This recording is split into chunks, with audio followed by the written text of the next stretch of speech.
नमस्कार, मैं विनोद वैष्णव। आप देख रहे हैं न्यूज़ 21 टीवी एवं पॉजिटिव न्यूज़। आज हमारे साथ मौजूद हैं होडल विधानसभा क्षेत्र से बीजेपी के विधायक हैं जगदीश नायर और नवनियुक्त चेयरमैन भी हैं। उनसे विस्तार से जानेंगे। 1 वर्ष का कार्यकाल हुआ है भाजपा और जजपा सरकार का, किस नज़रिए से वो देखते हैं। एक आम नागरिक होने के नाते, प्रतिनिधि और विधायक तो वो हैं ही, लेकिन एक नागरिक होने के नाते किस नज़रिए से देखते हैं। जी सर, आपका स्वागत है। धन्यवाद आपका पत्रकार साथी। जो 1 साल के कार्यकाल की आपने कही है, 1 साल के कार्यकाल पर सबसे पहले तो मैं अपने प्रदेशवासियों को सबको बधाई देता हूं कि हमारी सरकार का 1 साल पूरा हो चुका। और उसके साथ साथ मैं जो सरकार ने काम किए हैं, आज मैं अपने विधानसभा क्षेत्र की बात करता हूं। 20 करोड़ रुपए की सड़कें बनने जा रही हैं, जिसमें पीडब्ल्यूडी विभाग 15 करोड़ रुपए की बनाने जा रहा है और 5 करोड़ रुपए की सड़कें मार्केटिंग बोर्ड से बनने जा रही हैं। ये दूसरा, हमने यहाँ पीएचसी खामी में लाने के लिए सीएम साहब से घोषणा करा ली, उसका पैसा आ रहा है। दूसरा, अपना भिडोकी में पीएचसी मंजूर करा ली, उसका पैसा आने जा रहा है। हमने रिपेयर ऑफ वर्क्स, जो सड़कों की रिपेयर है, उसके लिए काफ़ी पैसा यहाँ लेकर आए और उससे हमारे क्षेत्र का काफ़ी विकास हुआ। करोड़ों रुपए की लागत से हमारे विधानसभा क्षेत्र का विकास का कार्य चल रहा है, चाहे वो इरिगेशन के पुल हों, चाहे वो पीडब्ल्यूडी की सड़कें हों, चाहे वो मार्केटिंग बोर्ड की सड़कें हों, चाहे वो भवन निर्माण हों, चाहे वो हॉस्पिटल्स हों। इन सारी बातों को लेकर देखें तो 1 साल में हमने बहुत बड़ी उपलब्धि प्राप्त की है। प्रदेश में जहाँ तक बात है, प्रदेश में चहुमुखी विकास आदरणीय हमारे माननीय यशस्वी मुख्यमंत्री मनोहर लाल खट्टर साहब, जो ईमानदारी के स्तंभ हैं, उन्होंने प्रदेश के अंदर चहुमुखी विकास लाने के लिए बहुत बड़ा प्रयास किया है और 1 साल में कई योजनाओं को उन्होंने लागू भी किया है। और आप जैसे जैसे समय बीतेगा, विकास आपको दिखने लगेगा। हम होडल के अंदर अच्छी सड़कें बनाने जा रहे हैं, उसके लिए भी माननीय मुख्यमंत्री जी का आशीर्वाद हुआ है।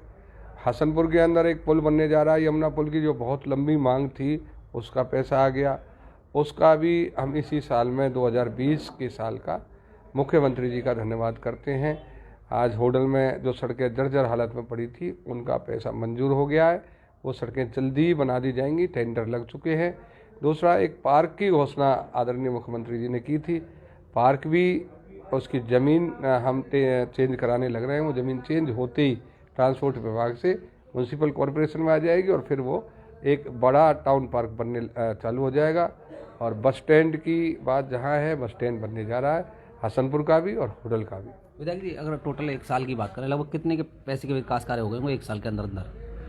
मैं आपको ज़्यादा बड़ी बात नहीं कह के 1 साल के अंदर लगभग कम से कम 50 करोड़ रुपए के काम, लगभग 50-100 करोड़ रुपए के काम नहीं, 100 क्यों, 100 करोड़, 110 करोड़ रुपए का तो पुल ही है जो चालू होने जा रहा है।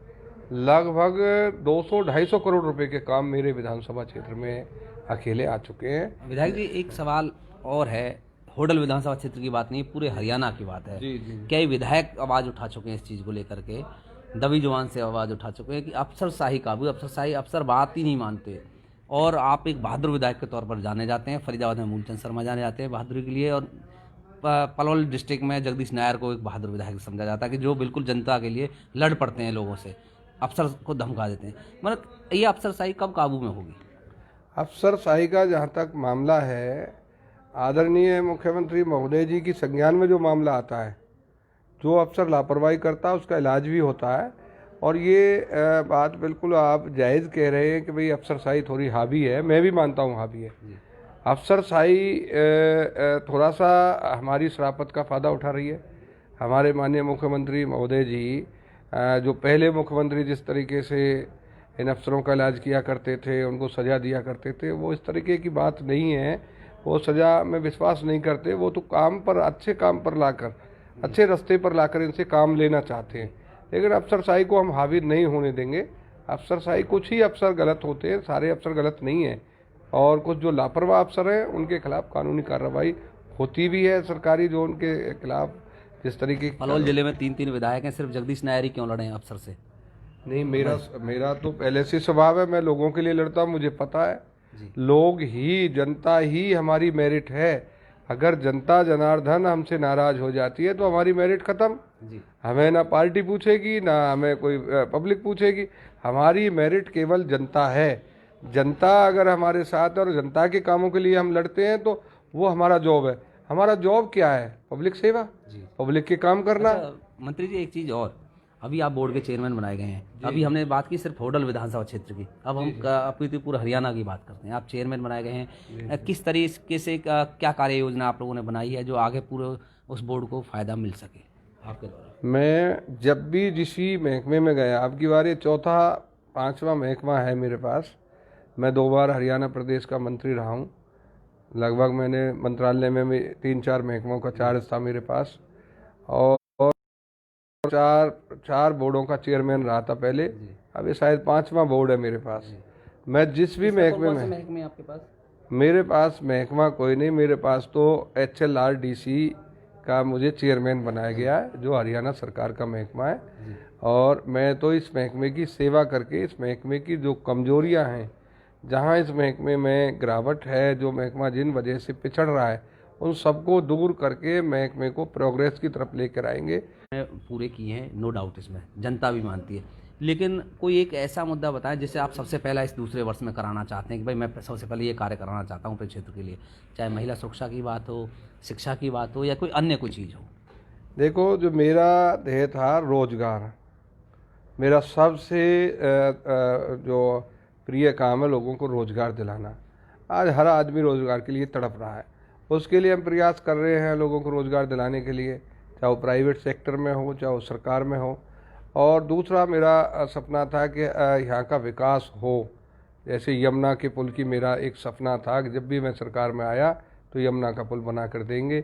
माननीय मुख्यमंत्री महोदय जी जब हमारे घर पर तशरीफ़ फरमाई थी, एक शादी समारोह में आए थे, तो मैं माननीय मुख्यमंत्री महोदय जी का विशेष धन्यवादी हूँ। उसी दिन उन्होंने घोषणा कर दी थी कि जमुना का पुल बनेगा, और आज उस पुल का पैसा आ चुका है और वो DPR तैयार होगी। 2 महीने में उसका टेंडर लग जाएगा, और भगवान की कृपा से 1 साल के अंदर हम पुल से गुजरने लगेंगे। बड़ी योजना थी। मैं यहाँ की सड़कें अच्छी बनाना चाहता हूँ। मेरे को जब मैं यहाँ होटल में शहर में गुजरता था तो खचाखच पानी भरा रहता था कांग्रेस के राज में। जब हम विधायक बने तो हमने सबसे पहला ये निर्णय लिया, और सरकार से हमने अधिकारियों से बैठ के उस पानी के लिए बड़े बड़े नाले बना के उस पानी को उजीना ड्रेन में डाल के, आज होटल में कहीं आप पानी देखने को नहीं मिलेगा। छोटी मोटी जगह तो हैं जहाँ पानी रुक जाता है, उनके लिए भी हम काम कर रहे हैं। सड़कें टूटी पड़ी। एक सवाल तो है, हमने जैसे बात की अभी भी आपकी विधानसभा में कई गांव से सरपंचों से मिले, अन्य लोगों से मिले, उन्होंने कहा कि हमने जगदीश नायर को सिर्फ मंत्री के रूप में विधायक बनाया था, सिर्फ विधायक को विधायक नहीं बनाया। मंत्री तो वो पहले भी थे, विधायक तो वो कभी भी जीत जाते, किसी पार्टी जीत जाते। मैं भी मानता हूँ पत्रकार जी, जनता मुझे मंत्री ही मानती है। कि जब भी मुझे पहले मंत्री बनाया गया था तो मुझे आज भी, चाहे मैं पूर्व मंत्री हूँ, मुझे मंत्री कह के पुकारती है जनता। मैं जनता का आभारी हूँ, मैं जनता का सेवक हूँ, उनका आभारी हूँ, जनता का बेटा हूँ। जनता अपने बेटे को आगे बढ़ता देखना चाहती है। लेकिन ये तो मुख्यमंत्री महोदय जी का अधिकार क्षेत्र है। मेरा अधिकार क्षेत्र होता तो मैं तो दूसरे दिन ही मंत्री बन के बैठ जाता। मेरा अधिकार क्षेत्र की बात नहीं, ये तो माननीय मुख्यमंत्री जी के अधिकार क्षेत्र की बात है। मेरी सेवाएं अच्छी होंगी तो निश्चित तौर पर मंत्री बनूंगा, सेवाएं अच्छी नहीं होंगी तो शायद मुझे ना बनाए, ये तो उनका अपना। अंत में कोई होडल विधानसभा क्षेत्र के लोगों से कोई अपील या कोई संदेश देना चाहेंगे? कोरोना काल चल रहा है। हाँ, मैं अपने प्रिय क्षेत्रवासियों को ये अपील करना चाहूँगा कि कोरोना महामारी में सावधानी बरतनी बहुत ज़रूरी है। अब सर्दी के समय में और ज़्यादा कोरोना बढ़ गया है। बच्चों को स्कूल ना भेजें और उनकी शिक्षा घर पर ही पूरी कराई जाए। आज जो सैनिटाइज सिस्टम है, जैसे पहले हमने अपने आप को सैनिटाइज किया था, घर को सैनिटाइज रखें, हाथ साफ रखें, साबुन से बार बार हाथ धोएं, मुंह पर मास्क लगा के रखें, और दूसरा दूरी बना कर रहे। बड़े फंक्शनों में, समारोह में अपने आप को शरीक ना करें और सरकार की गाइडलाइन का पालन करें ताकि हम इस महामारी से लड़ सकें। और मैं उन महामारी से लड़ने वाले योद्धाओं का पुनः धन्यवाद करता हूं, चाहे वो डॉक्टर्स हैं, चाहे वो नर्स हैं, चाहे वो सफाई कर्मी हैं। सफाई कर्मियों का विशेष योगदान रहा है इस कोरोना काल में। उन्होंने बेचारों ने गंदगी को नहीं फैलने दिया। कोरोना में भी वो अपनी सफाई व्यवस्था दुरुस्त रखी।